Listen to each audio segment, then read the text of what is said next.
Right, hello guys, watching Go.2, and today we're going to do my 5 favourite Sarah Jane stories. So let's get on to it.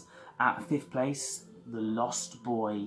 So, Mr. Smith has turned to be a bad guy. I love that. Someone you trust, someone you care about for all this time, and suddenly he's actually evil. What? No one was expecting that.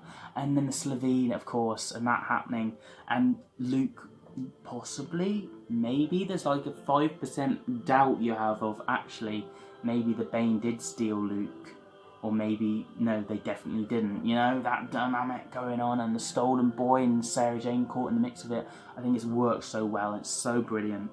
At 4th place now we have The Wedding of Sarah Jane and Smith. Oh my god, the trickster. The whole Sarah Jane crew stuck in one moment in time, and we have Sarah Jane stuck in the other, and her having to decide what to do and what not to do, and the trickster in a definite position. And finally, the trickster meets the Doctor. Wow. And yeah, it's just brilliantly well done. It's incredible. It's got to be on the list, in my opinion. I really enjoy it. It's very well done. And messing around with time travel, the Doctor versus the trickster, the Doctor and Sarah Jane adventures, the Doctor actually going into the Sarah Jane adventures for the first time, Sarah Jane gang meeting the Doctor. It's such everything you want, and the gang going in the TARDIS, you know, it's so brilliant. Yeah. And at 3rd place we have, let me just try and read my writing. Right, I couldn't remember the title of what this is called, so I called it The Bane and the Sontaran and Units.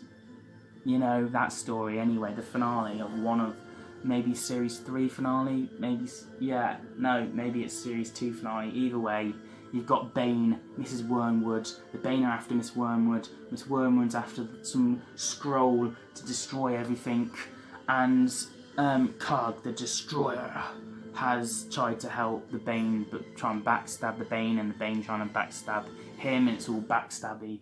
And then we've got Luke caught in the mix, and the Brigadier's finally in the Sarah Jane Adventures. Brigadier's finally back in Doctor Universe. The Brigadier never met the Doctor, sadly.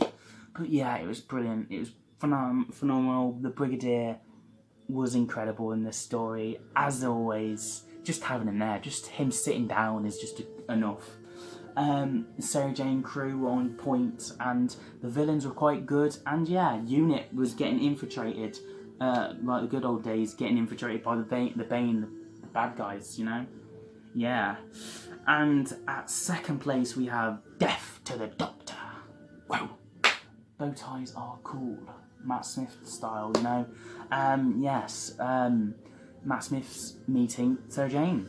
But not only is he meeting Sarah Jane, he's meeting Jo Grant. We get Jo Grant back from the 3rd Doctor era. Sarah Jane and Jo Grant from the 3rd Doctor's era, and them talking about their times, and we get to see jump skips of them, their adventures, and them talking about it. It's so wonderful to see. And everyone's got a role to play. Clyde's busy swapping the Doctor and places. The Doctor's been known to be dead and been told by Unit, and Unit's actually in on it. Unit being infiltrated yet again. And we have Grask, Blue Grask, I don't know what they're called. There's a difference, apparently. And yeah, it's just a brilliant story, and Matt Smith's dynamic with the companions has worked quite well, and it's fluent, and it's brilliant.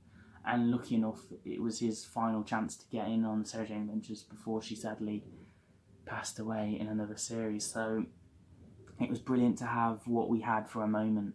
And yeah, it was nice to see Jo Grant back, and Sarah Jane's performance was incredible as always. It's just got to be on the list. It's memorable as hell.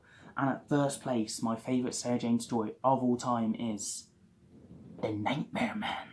Yes, The Nightmare Man. The fact that it takes over a year to finally infiltrate in Luke's memories, and Luke can't say he's having the nightmares. He's like, he